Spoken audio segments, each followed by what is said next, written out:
suñu frère Sonko wax naa ko sànq Ousmane bu fekkee ne am na ay jafe-jafe yaram ñu ngi koy ñaanal mu dellu si waat ci jàmm parce que acteur politique la mais tamit violence pour violence dañ koy déglu nañ ñun ñëpp discours bi Ousmane Sonko tenir au meeting de ACAPES déglu nañ naka lay waxee ci président dina ma rey wala ma rey ko qui a dit ça gatsa jamais dans l'histoire politique du Sénégal le discours, le ton de violence qui sort du Pastef, l'histoire politique du Sénégal musu ko am. Mais au même moment en 2011 PDS également ñu ngi doon wax ne que discours du président de la République bu mu am ci violence bi mu doon wax waxu on va le déloger du palais. Je suis d'accord dama ne la violence dans l'arène politique commencé wul rek léegi. ñun ay gone la ñu woon mais dégg nañu fii yëpp depuis au temps du Parti socialiste l'histoire de Demba Diop ak ñeneen. Il y a eu toujours de la violence dans l'arène politique. Day am léeg-léeg des cas comme ça. Mais quand même, il faut reconnaître que suñu classe politique quand même, nous avons toujours été à la hauteur pour dépasser ces phénomènes. waaye nag il faut que ñu reconnaître Ousmane Sonko c'est pas n'importe qui. Ousmane Sonko est un leader politique d'envergure nationale. Man ànduma ak moom. Mais da ngay reconnaître nit ki li mu am. dafa dem élection présidentielle am 15% de l'électorat. Arrivé troisième. dem élection locale taxawal coalition gagné ay communes yu bëri gagné tey la capitale du sud Ziguinchor ñu dem assemblée bii passé ñu am 82 députés donc Ousmane Sonko beaucoup de Sénégalais tey se reconnaissent en lui nous le respectons nous reconnaissons ça loolu nag donc c'est une responsabilité. C'est une responsabilité que les Sénégalais ont en plaçant leur confiance ci moom. De la même manière, il doit mesurer la responsabilité quand il sort un discours, surtout dans un discours politique, en milieu public. J'ai dit, képp kuy démocrate ngay citoyen simple, da nga war a condamner les propos, la violence dans le ton de Sonko au terrain de ACAPES. Il a dit, suba damay dem tribunal. Yéen ñëpp les jeunes sortez, accompagnez-moi. Mais ça, c'est de l'incitation. C'est un appel, loolu ñu naan ci droit, l'appel à la sédition. Mais c'est ça la vérité. Néné dañu waxante dëgg. Léegi nag li ci am mooy ci état la ñu nekk. L'état aussi, les forces de défense et de sécurité dañu am obligation protéger le personnage Ousmane Sonko. Parce que boo xasee génn dans la rue publique lu ko arrivé rek.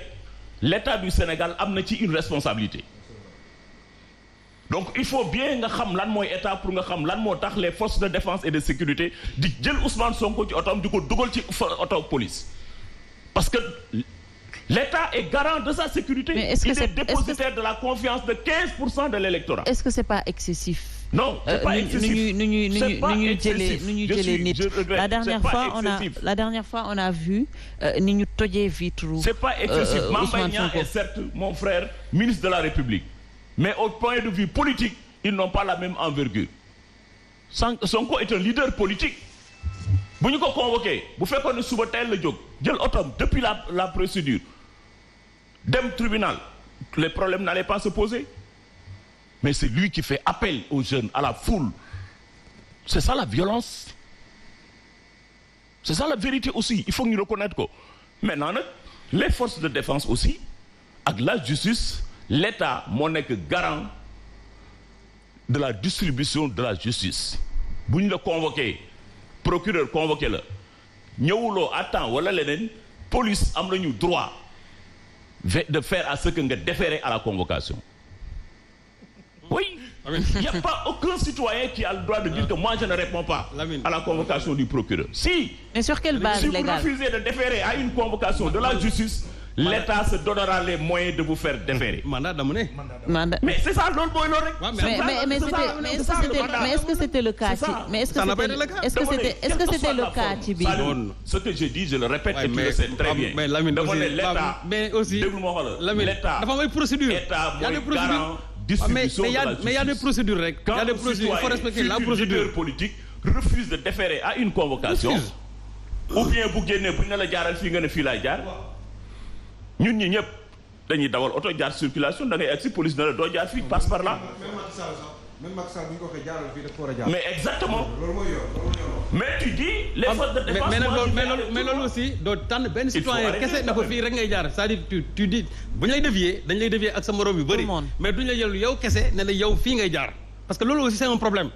Saliou non Lamine yow tamit yow xam nga Lamine doo jël sa oto nga ñëw benn policier ne la yow jaaral fii ñeneen non dama ne bu ñuy dévier laisse-moi parler. J'ai dit honnêteté pour honnêteté, tu sais très bien que Sonko a un comportement de défiance par rapport à la justice.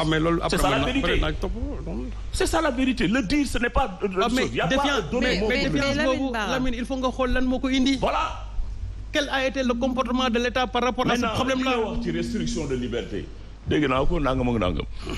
Qu'est-ce qui peut me dire qu'aujourd'hui l'internet il y a des restrictions sur l'internet au Sénégal? Kan moo ko mën a wax? Si, mën naa la ko wax. Il y en a pas. Il n'y en a pas. Mieux, notre pays a fait des investissements importants pour avoir la fibre optique. Moi, je viens de la Côte d'Ivoire il y a 2 mois. Le taux de connectivité qu'on a, avec la qualité de connectivité qu'on a au Sénégal, il n'y en a pas dans la sous-région. Je vous défie. Non, on ne parle pas de connexion. Ça, c'est les investissements qu'on a fait. D'accord, Lamine. En termes de transparence. Attention, Internet ne veut pas dire libertinage. L'État surveille tout.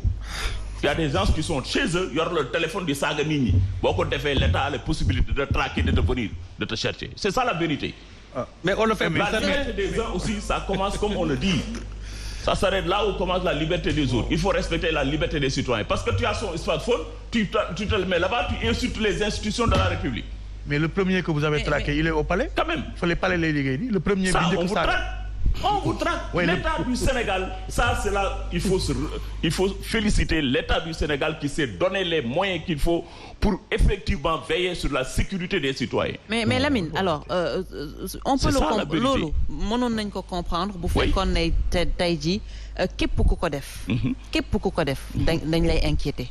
Mais on a l'impression, est-ce que vous n'avez pas l'impression que ça se situe juste ci benn boor la nekk muy booru opposition? Parce qu'on a vu aujourd'hui des gens quand même taxaw à la télé publiquement wax tenir yenn propos yoo xamante ne ni on n'ose même pas le répéter ci plateau et pourtant ils ne sont pas inquiétés. On a vu des gens, comme il l'a dit, insulter ñu gis leen à côté du président de la République. Alors est-ce que duñu dem ba foog ne que ci benn côté rek la ñuy dóor bâton? Nee des brebis galeuses ça existe partout. Man li ma xam mooy man je condamne la violence fu mu mën di bokk amul kenn ku war a jóg di attaquer nit wala diw nañ ko rey. Absolument. Ku ko def tu dois répondre de ces actes là. Moi je condamne la violence fu mu mën di jógee que mu bokk APR wala feneen. C'est ça la vérité. Très bien. Mais amul li am dëgg mooy am na des cas isolés. On a des éléments dans nos rangs qui sont des éléments incontrôlés. Mais personne ne peut dire que c'est ça, c'est cautionné par Macky Sall. S'il y a quelqu'un qui respecte l'État et veille à ce qu'on respecte les institutions, c'est bien Macky Sall. Si, c'est cautionné. Li nga wax ci commandement bi territorial, le président là, il se déplace partout. Non. Fu mu dem, il dort à la gouvernance. Non. Partout où il se déplace, les préfets, les sous-préfets sont à côté. D'accord. Depuis que ñu jëlee pouvoir bi ak léegi, on a effectivement, je parle sous le contrôle de l'administration territoriale, on a amélioré les conditions de travail des préfets et des gouverneurs. Oui. 30 secondes. On a réhabilité des gouvernances, on a amélioré leurs conditions de travail parce que ñoom ñoo incarné l'État au niveau local. D'accord. C'est ça la vérité. Personne ne peut soutenir le contraire. Non. D'accord, merci Lamine. J'ai été reçu par le gouverneur en tant que directeur dans une tournée. J'ai été reçu par le préfet de Très bien. Oui, mais partout c'est des témoignages. Vous avez vu les gouverneurs et les préfets quand le président Rabli tient des conseils de décentralisation. Il y a une politique. Oui. Non, de politique. Il y a une politique, il y a un bilan. Il faut que vous quand Macky Sall avait nos forces de sécurité là, regardez comment vous voyez la police là, vous dites non, mais c'est parce que on est dans un contexte d'insécurité mondiale. D'accord. Vous devez être fiers de voir nos policiers bien armés et bien dans des possibilités pour rester. Très bien. Alors, c'est ça la vérité. Il faut que Lamine on est dans un état. On est dans un monde où il y a des bandits partout. D'accord. Nos forces de défense et de sécurité doivent s'il vous plaît. li ma ko bëgg a wax mooy dama ne Macky Sall moom moo créé cet emploi là bu bees bi mu ne Sénégalais naa leen jox liggéey li mu inventé mooy des insulteurs de la République ñu